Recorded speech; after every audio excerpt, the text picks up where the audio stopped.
Hello everybody and welcome to another instalment of The High Road. My name is Noel C. Blundell and I'm your host with my learned co-host sitting beside me here, Remington Liam Blundell. Hello mate, how are you? Good, thank you. Good afternoon. Good afternoon, and how have you been? I've been very sick. Everyone's sick, I swear. And I say that often, I reckon. I get on here, you ask how I'm doing, I think I'm just sick every couple of weeks. Like this winter has been brutal for me. Well, winter is usually brutal for a lot of people because we tend to huddle a lot closer in these cooler months, and so therefore it's easier for little bugs to exchange it with each other. Did you know that?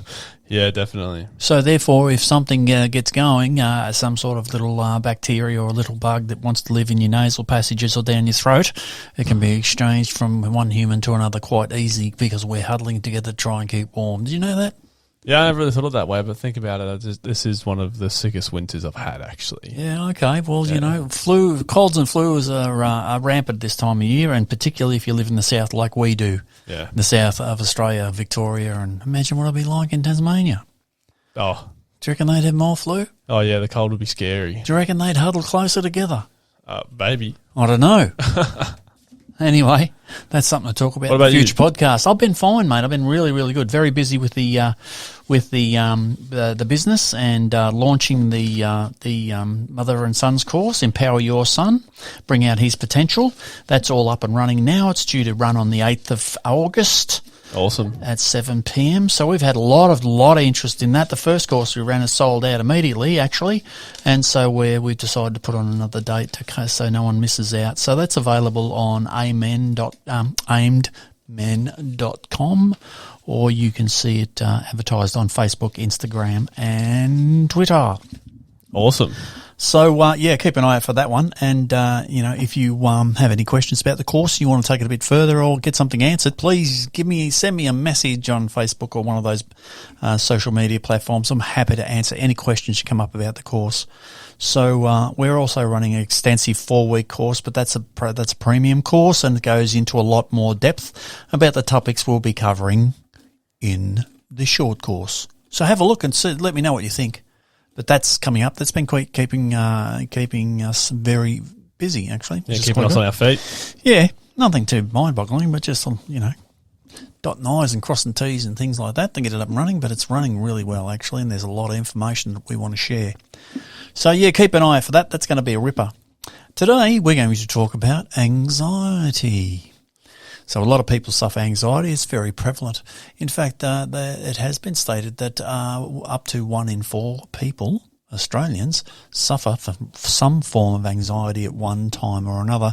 Now, it's a survival mechanism for us all to experience a little bit of anxiety to keep us on our toes and to alert us to dangers. That's, I suppose, how the species has progressed and evolved from whatever we evolved from all those hundreds of thousands of years ago, and to what we are now today.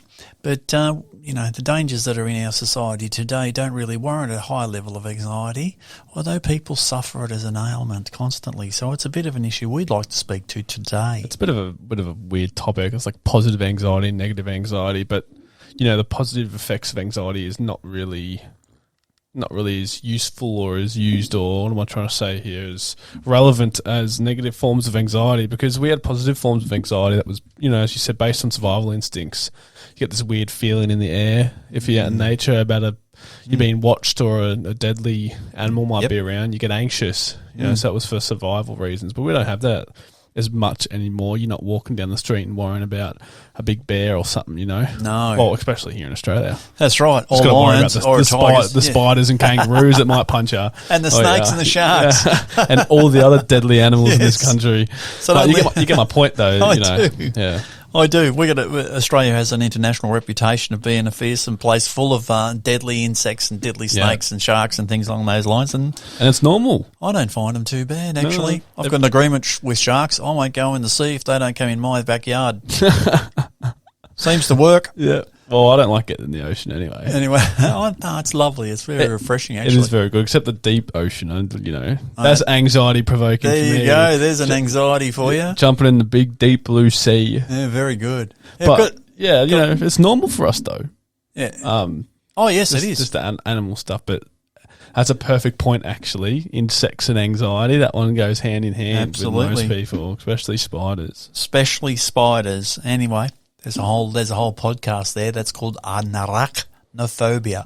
So anyway, we can that's from the Greek word anarach, and that's the Greek word for spider, meaning 8. But anyway, moving right along, I'll give you a definition of anxiety as per the Oxford Dictionary. Anxiety, a feeling of worry, nervousness and unease about something with an uncertain outcome. Or secondly, a strong desire or concern to do something or for something to happen. Wow. You got a definition? I did. I've just lost me tab. Yeah, here we go. Yeah, I've got something similar to that. Just, excessive and persistent worry and fear about everyday situations. I remember I was reading here just before that anxiety is not the same as fear, but they are used pretty often and interchangeably. So anxiety is considered a future-orientated, long-acting response broadly focused on a diffuse threat, whereas fear is an appropriate, present-oriented and short-lived response to a clearly identifiable and specific threat. That's fear. Yes. Okay, that's a pretty clear definition. I have another bit of a definition here. Anxiety is an emotion which is characterised by an unpleasant state of inner turmoil and includes feelings of dread over anticipated events. Anxiety is different from fear in that fear is defined as the emotional response to a present threat. That's what you just said, wasn't it? Yep. That's right. So we're only duplicating that, but it's very similar in its essence, right? By nervous behaviour such as pacing back and forth. It is often accompanied by nervous behaviour such as pacing back and forth, somatic complaints, and ruminating on catastrophe. So, that's pretty interesting. Wikipedia's got a pretty good definition of anxiety, which is worth reading through. Of course, that's always good for a read. I find with Wikipedia the most valuable part of Wikipedia is the reference list, mate. Oh, yeah. Yep. The reference lists are bloody amazing. They're usually very extensive and they're right on topic that you want to talk about. And although Wikipedia gives you a very good overview of the subject or topic you wish to pursue. Anyway, moving right along. You got something there on types, mate, different types of anxiety, because there is a range of different types of anxiety. There's heaps. There's just a generalized anxiety disorder. Yep. GAD, that's known as GAD, isn't it? GAD, yeah, generalized anxiety disorder, GAD. Yep. In which concerns reflect any of the major domains of life: work, love, money, or health. Yep. It's the most common among older adults. And then we have social anxiety disorder. This is more narrowly focused on fear and negative evaluation by others, and it is on the rise among younger adults. Because I think I was just reading here in a paper that anxiety disorders are the most common conditions affecting youth. Oh, really? Yeah, and talking about that, over 3.2 million Australians have had an anxiety-related condition. That's an increase from 11% to 13% just in a year. Wowee. Was that 3 point how many? 3.2 million. 3.2 million.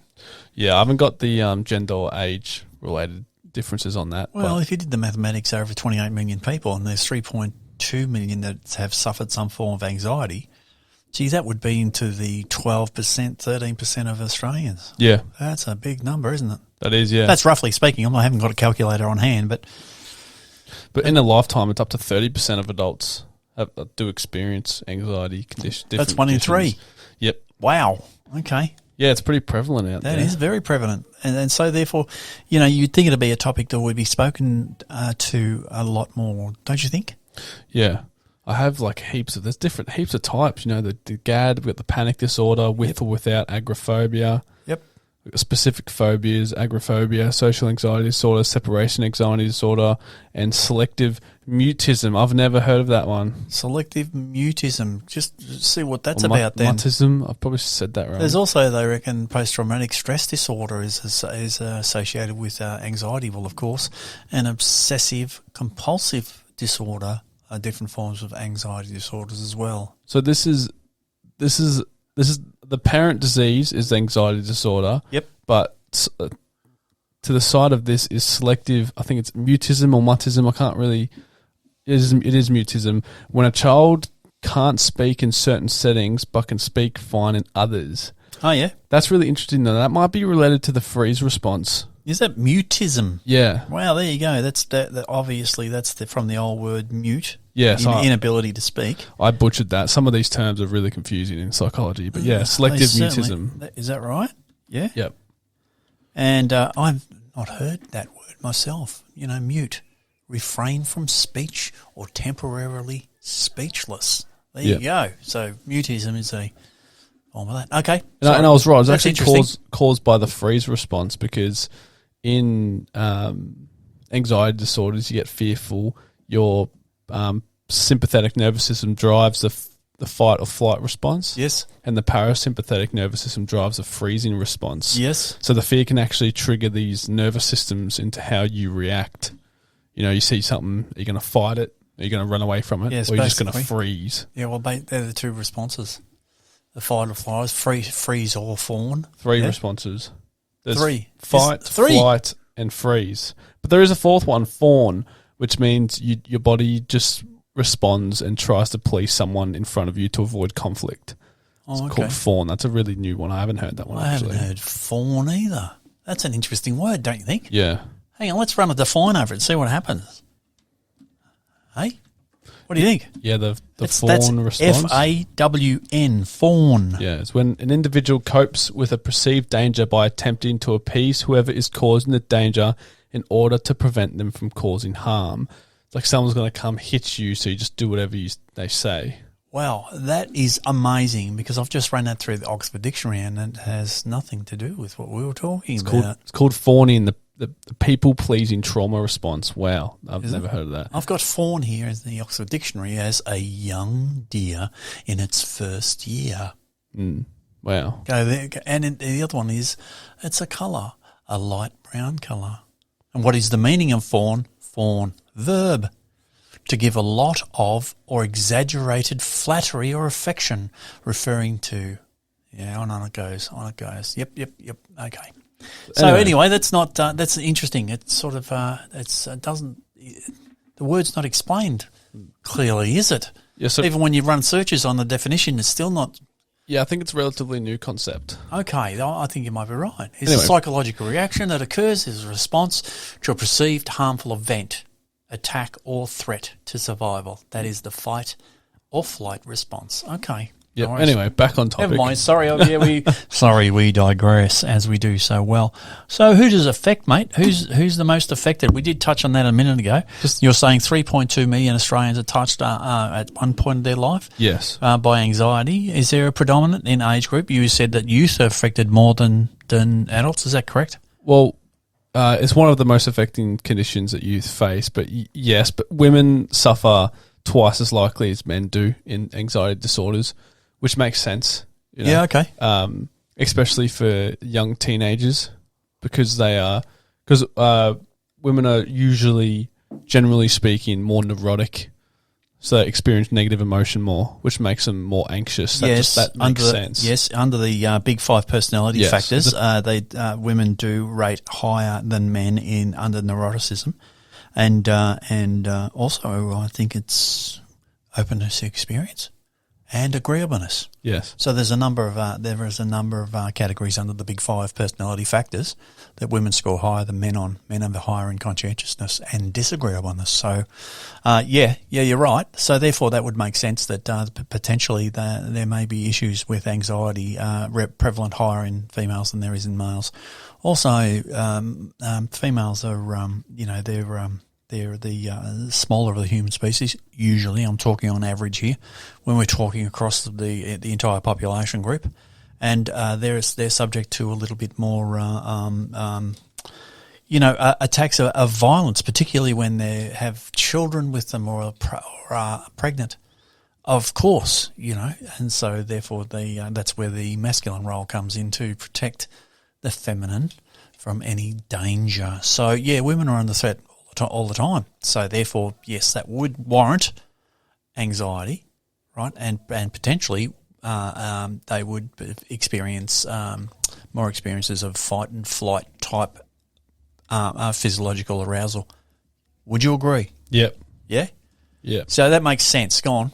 Sorry to cut you off, but yeah, go on. That was just pretty much what I had. Like they just, it does say here that they don't activate, or the female brains don't process serotonin as quickly as the male brain, so they are more sensitive to low levels of stress and they don't have as good stress responses. So as you're just saying, pretty much. That's interesting because serotonin is a pecking order drug. Yep. Yes. And it has been suggested that men who walk around with their chest out do produce a lot more serotonin, and which can be identified by other men that places them in different positions on the hierarchical order, a social hierarchical order. There has been data and things along those lines. I've read that and heard quite a bit about that. Yes, wasn't it Jordan Peterson that spoke about serotonin in lobsters? Yeah. Yes, it was, and that the highest at the hierarchical pecking order of lobsters was predominantly underpinned by a greater production of serotonin in the system of the lobster that held the highest position. Yes, and he got all the mates, he got all the best, he got the best living quarters, and got all the food, and everyone was subservient to him. That was because he produced a higher level of serotonin than the other guys. I don't really remember that, but yeah. That's how that went. Yeah. And it's also the same in the human, with the human species. That is actually correct. Anyway, sorry. I digress again.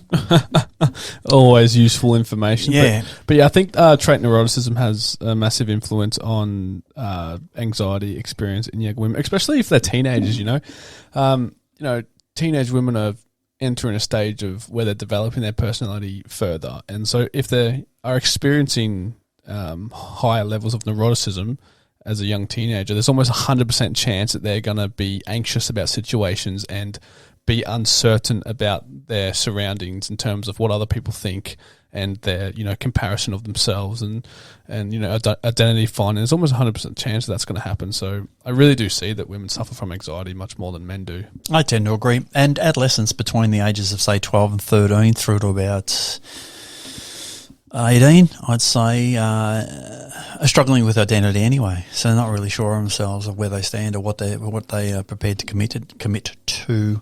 Also, during that period of time, that particularly in young men, the prefrontal cortex, which is the area of the brain just behind your forehead, is responsible for reasoning and for cautious decision-making processes, weighing up pros and cons to risk. Things along those lines. That's underdeveloped in teenagers, so therefore that only exacerbates the issue of uncertainty and the world being maybe a little bit more of a scarier place than it really is, which would create anxiety. Yes? Yep. Is that right? Yeah, and phobias is considered an anxiety because it's characterised by avoidant behaviour as well. So avoidant behaviour. Yes, absolutely. So therefore, if that was characterised by avoidant behaviour, therefore you wouldn't get used to that stimuli of that phobia, whatever gives you that phobia, so you can actually deal with that emotion and work through it and overcome it. Yeah.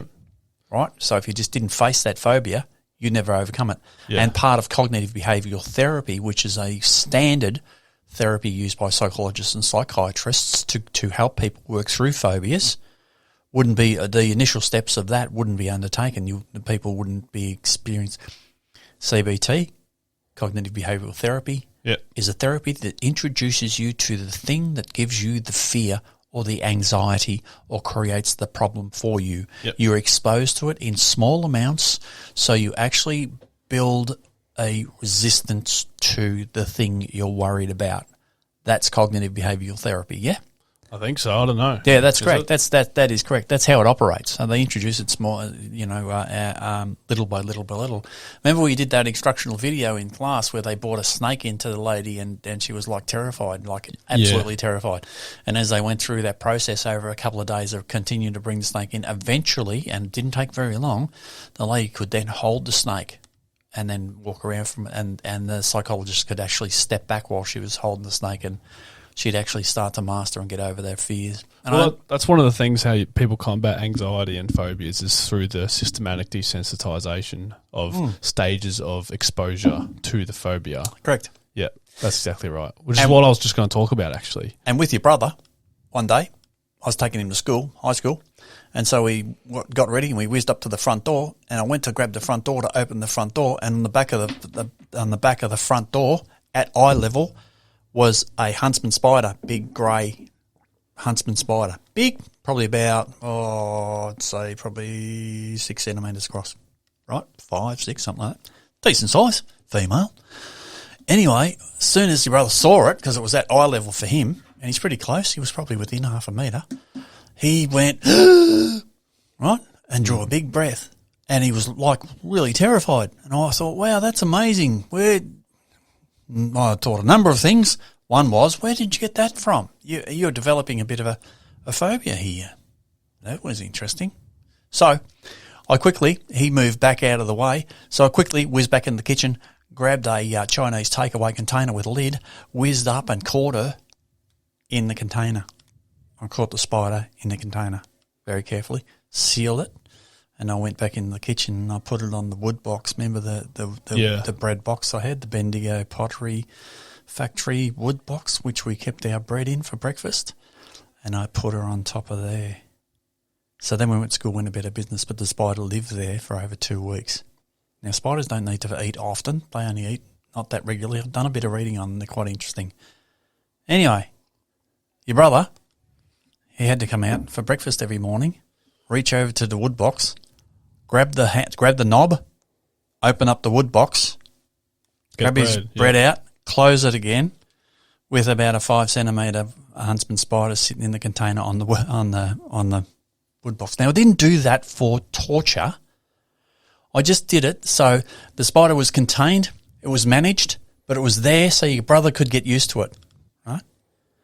Within a short period of time, that phobia was gone. Now he sees them, he gets startled and things along those lines, but they don't terrify him. The spider sat there for a couple of weeks, actually. Remember that? Do you remember the spider? Yep. And then after a couple of weeks, when everyone was very calm with it and got over it, I went and let it go in the backyard so I can go and have a feed and sort itself out, and it served its purpose. And that I suppose would be backyard, cognitive behavioural therapy, but it does work. Anyway, it's just an interesting story I thought I'd share with you guys. Well, that is interesting because some people have kind of been saying that anxiety around certain triggers is passed through genetically, although I don't think any gene has been found, but it's the learnt behaviour. And, I think it's the intergenerational trauma of certain things can be passed down to your children. It's funny you mention that because my mother, adding to that story, intergenerational trauma, yes, this is where that come up with.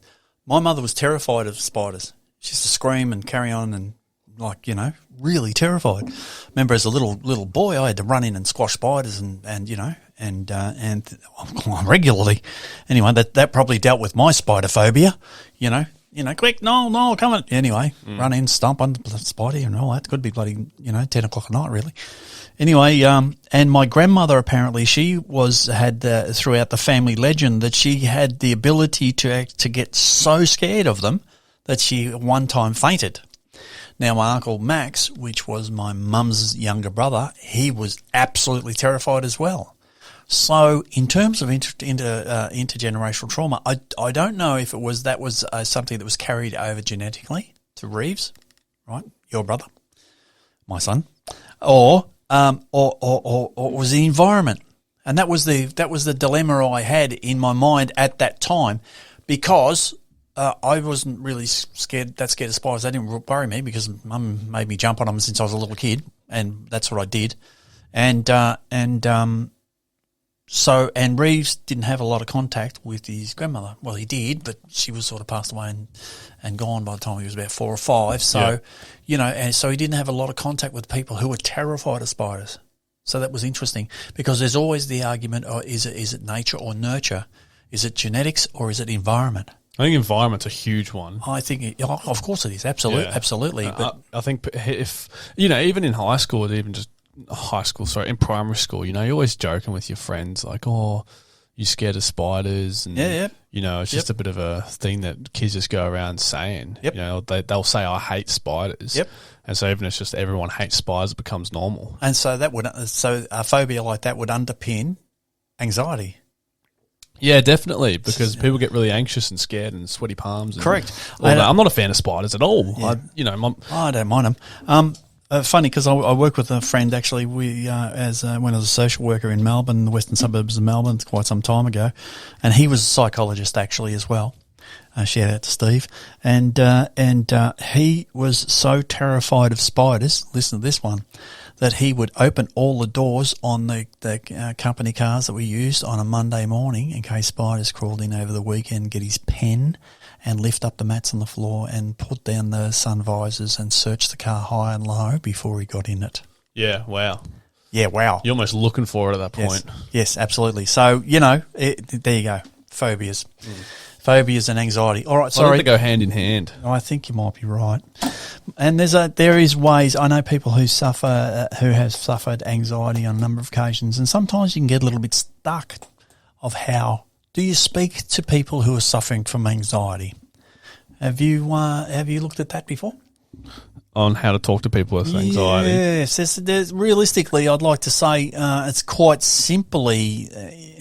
Well, I think the first thing you should do if someone's having an anxious attack or anxiety attack, or a panic attack or whatever, is you try calm them, but also try ground them. Yes. And there's a very famous rule. It's called the 3-3-3 rule. It's get them to name 3 things that they can see, 3 things that they can hear, and then you get them to move 3 different body parts. That's a great idea. And that seems to ground them. That's a great idea. Because uncertainty is what causes all this. Yes. So, and it's the worrying about the future. So you bring them back to the present. You ground them. You name 3 things you can hear, and so on. Yeah, correct. And the other thing is, I wasn't looking at it from a perspective of a panic attack. But of course, as a panic attack, all the chemicals in your brain are starting to overproduce and prepare the body for fight and flight, as we just spoke about. And what happens is your breath rate, your breathing rate increases substantially to provide a lot of oxygen to the heart and to the organs and to the brain for the flight and fright mechanism. So all your muscles can start to perform to get you out of that situation. So what you do is you start to take short, shallow breaths rapidly. So you're not taking on enough oxygen. When you start to do that, your body goes into fight and flight further because you are very anxious. So getting a person to actually start to take some deep, long, slow breaths convinces the body that the danger is over and you can now start to calm down. And that actually does work. That's actually a strategy that in training I've been given to utilise before stepping on stage to give a public presentation. Did you know that? You start because you notice your breath starts to become a little shallow and you're breathing more, which is actually lifting up your heart rate because your heart rate is trying to drag in more oxygen, which you're not supplying it to supply the body. So that starts that process, that physiological process happening. You start to take deep breaths, long, deep breaths. That feeds the heart with oxygen. That feeds your system with more oxygen. So therefore, that'll start producing those chemicals that you produce for fight and flight mechanism. And also, prolonged anxiety can also be linked to depression. Indeed, yes, absolutely. Prolonged anxiety, it's not good. It's commonly known as stress as well, yeah? Yeah. And on top of that, it increases further health complications anyway. Oh, absolutely. So how do you talk to people about anxiety? Well, firstly, you reassure them. Everything's fine. It's okay. And there has been suggestions when you go on websites like Beyond Blue and things along those lines, they suggest that you have a bit of a discussion with the person who's suffering anxiety about having a look what actually is going to happen. And is there a reality to it? Is that going to happen now? Grounding the person in the present is because anxiety is largely a stress related to something that's going to happen in the future, right? Yeah, I know, yep. Right? So if you can ground the person in the present, right? Well, that's not happening now. We're okay now. We're safe, and we're inside. We're warm, and things along those lines with the present. And the 3-3-3 rule. Emphasize the presence. Yes, of course. That can help. You got anything else there?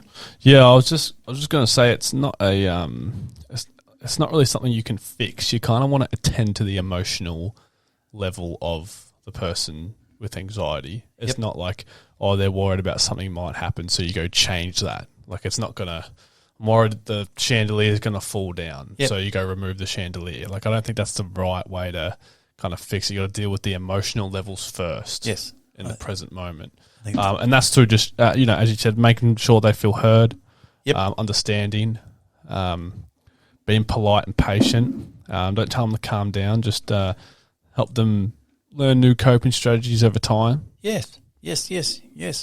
Raise a topic. Raise it. If you've been a little bit concerned about that, you may feel that your loved one or friend is suffering some sort of anxiety. Just raise the topic with them. Tell them your concerns. You're a little bit concerned about that, and are you okay? What else is there? Tell them what you've noticed, what you're worried about, and show a bit of empathy, a bit of understanding. And even if they're not prepared to talk to you about it there and then, at least they know that you are the one that is approachable to have a discussion around an issue that might be causing their anxiety, right? Yep.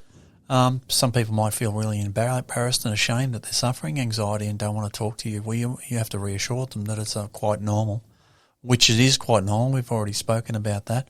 And that's okay to have a bit of a chat to somebody about that, to share the load, right? Yeah? Yeah, definitely. And, tell them you're happy to stay in touch with them and chat further if they want to talk further, or look for opportunities where you can, a segue to get into the discussion again and have a bit of a chat. Maybe when they're not suffering anxiety, might be a good idea to approach them and say, hey, how you going? You weren't looking real good the other day. You okay? Right? So when they're not in the grip of anxiety, people might feel a little bit more comfortable to tease that out a little bit, And removing them from the situation could be good. Or temporarily, like I said before, like removing the chandelier, just an example, may not be the best way to go about it, but temporarily doing something that could calm the person down is a really good idea. Yeah. And taking them outside, like so many people just need fresh air. Yeah, be correct. separated from the triggers. Yeah, well, that's one of the strategies to help avoid or alleviate the effects of it is to go for a walk in nature. Actually, go for a walk, breathe, take some nice deep breaths, see some beautiful countryside, and or just go for a walk. Changing your environment might help immensely. Getting up, get off your chair and go for a walk around the block or something like that. Go for a nice brisk walk around the block. Or do something or find something else to do. Not that I encourage distractions, but there is a use for distractions. Although we do live very busy lives, which is filled with distractions, which is half of our problem because it's where the difficult where we can't concentrate. But and so I don't advocate distractions all the time, but a distraction for a short period of time might work very well in this circumstance. Yep. What else do they suggest? Your walks in nature, that's a very good idea. Of course, when the person does have a chat to you about anxiety, it's very important to maintain confidentiality. So that's a conversation between you and the person who's suffering the anxiety, because it would, if they can't have confidence that you are going to maintain confidentiality, it may induce further anxiety. Yeah? Yep. So, coping strategies, mate. Oh, there's you got anything there to help cope? Well, we were talking about slow breathing. I'd like to talk for a minute about box breathing. I do box breathing a fair bit.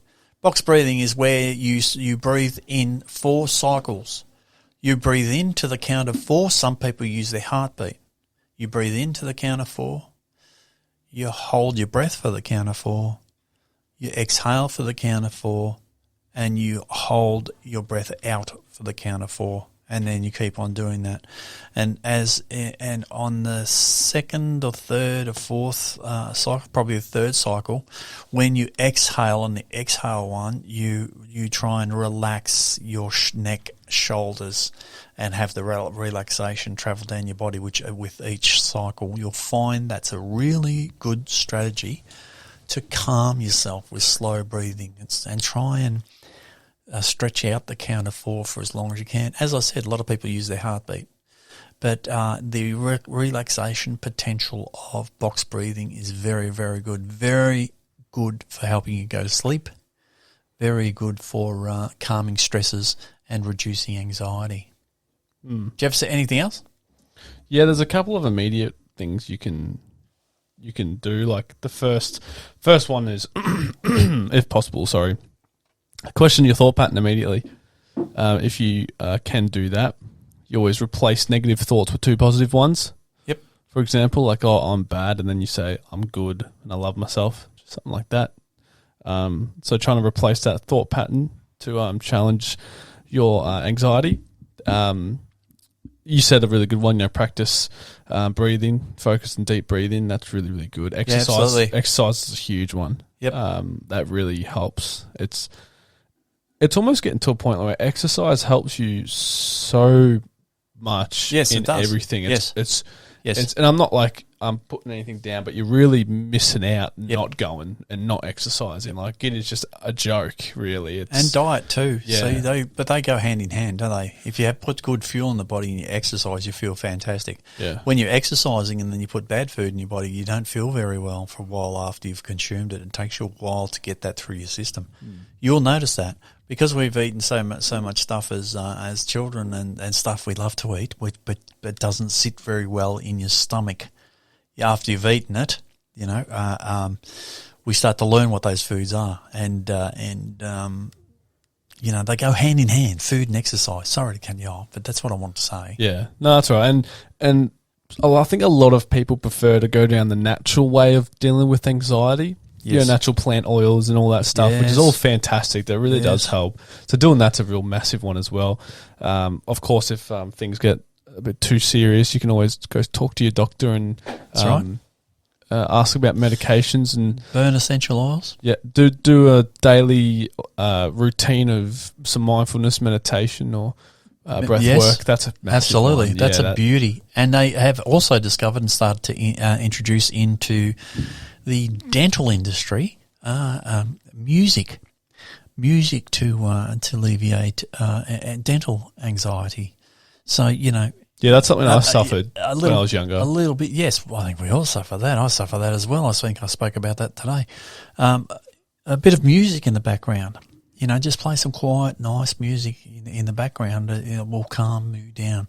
If you set your environment up for a calmer environment, I'm sure that would help you maintain a level of calmness, like we've talked about, like the essential oils burning or infusers or things along those lines. A little bit of calm music, if you can maintain a nice temperature, just so you're a little bit calmer. Yeah, I think that'd work. We're talking environmental aspects again, aren't we? Yep. Anyway, and another one's a really good one. We're trying to encourage everyone to do. Go on. Is journal. Remove all bad thoughts and put them on paper, scrunch up, throw it in the bin. Oh, that's a great idea. So that's a really good way of getting it out of your head and throwing it away or burning it. Yep. Whatever you want to do. So keeping a journal removes it. That's a great idea. Yeah, removes it from it being stuck in your brain. Yep. Diet's a massive one. Staying active and socialising. Yes. Spending time with others. Yeah. Loved ones. Yes. That one really, really helps. What about challenging your self-talk? Yeah, is that easy? Yeah, so that's similar to what I said before, questioning your thought pattern. Okay, yep, yeah, that's right. That's exactly like, challenging your self-talk, because it's really weird. It was, it's like your brain, your heart's meant to pump blood, your soul's meant for you, and all these other body parts that exist inside you are there to help you move forward and live and keeps your body moving, but then your brain is there to tell yourself everything's the worst. Yeah. It's like it doesn't really work like that realistically.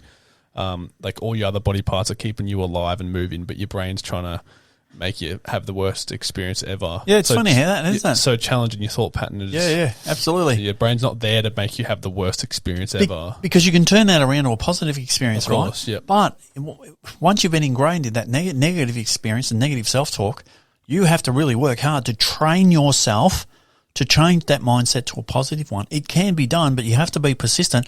You have to recognize when you're thinking. You have to remain mindful and in the present. And when you notice yourself a negative self-talking, you need to actually practice turning that around. Eventually, that'll become normal, right? And it'll be much easier the more you do it. What about being kind to yourself? Yep. Realistically, as Jordan Peterson says, to mention him again, shout out to Jordan if he's listening. Look after yourself as though you are somebody that you are a child that you have to look after. Does that make sense? Yeah. Look after yourself like you have been given the responsibility of a child to look after. So think of yourself and look after yourself in that manner. I think that's a pretty important thing is the relationship with yourself is something that people do not focus on. No, that's correct, and it's one of the hardest barriers to move across, actually. We'll talk about that because that's probably a good subject for a podcast. One thing I'd like to add is, which I thought was amazing, and I found this on the Beyond Blue website, was plan some worry time. It's hard to stop worrying entirely, so try planning a regular worry time. This can help you stop worries from taking over all your time. So if you put 10 minutes aside a day to worry, you sit down and worry, I'm going to worry right now, right? What that can do is give you, when worries come up in the forefront of your mind, when you're going through your normal activities through the day, right? You can think, no, I'm not going to worry about that, no, because in my worry time at 5 o'clock or whenever it is, I'll worry about that then, right? And then that takes that out of your mind. You applicate that to that specific time. And then when you are in that worry time, you just worry in that time. After that, you're going to have to wait until tomorrow till the worry time comes up. If you got a lot of worries you need to deal with, do it twice a day, once in the morning, once in the evening. But only give yourself that time to worry, not 24 hours a day. Yeah. I think that's a great idea. What do you think? I've never even heard of that. No, me either. I thought it was brilliant, actually, And the last one, the final one, is to get to know your anxiety. What are the triggers? What are making you anxious? How is it coming about? Are you playing into it? Is somebody else playing into it? What measures can you take to limit those triggers and cues that excite anxiety in you? Get to know it. Get to know the foe. Is foe a good word? The foe. Yeah. Get to know it anyway. Get to know what you're dealing with, and you'll have a better understanding, and then you can work with it again. Yeah. Of course, there's lots and lots of good things on Beyond Blue, and there's lots of interventions on the internet that's worth reading through if you are a sufferer of anxiety. And of course, if it gets to such a point where you are getting some severe physical issues popping up, like palpitations or chest pains or feeling like you're choking, I would suggest that you actually go and see a medical practitioner at the earliest opportunity and get a proper diagnosis for what's going on. You might need a bit more help than normal, so we suggest that you access professionals in that area at the earliest opportunity. Can I just share? Just an interesting fact that I read ages ago, and that was because conscientious people are very, very smart and healthy. They don't suffer from anxiety because they're always on the ball. They're always keeping themselves moving and stuff. And I guess that this is how I really dealt with my anxiety growing up and all that stuff. And this is easier said than done. And I don't expect this to work for everyone, but I literally stopped caring entirely about everything. I care about obviously all the general stuff. I'm not a nasty person, but really stop worrying entirely. I don't care.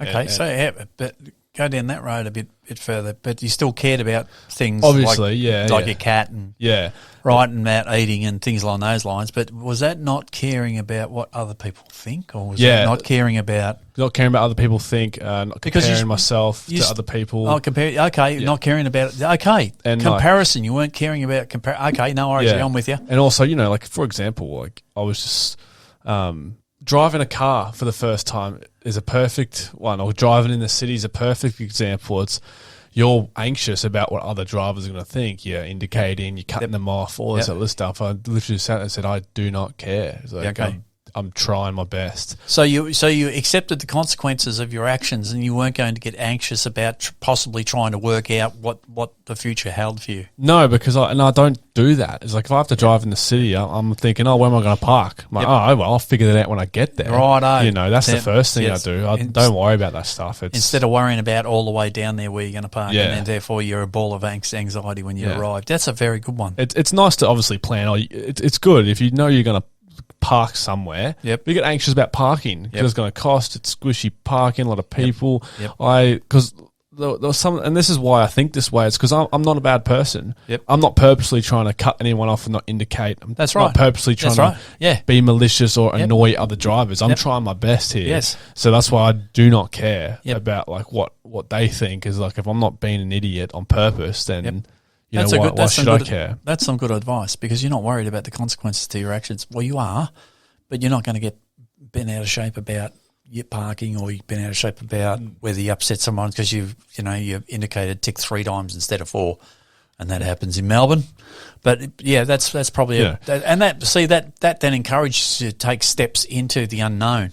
Right? Yeah, and that's what I do. I always take steps into the unknown because I really switch my brain off when it comes to worrying about what might happen. And don't care about self-criticism. No. Don't worry about what's going on. No.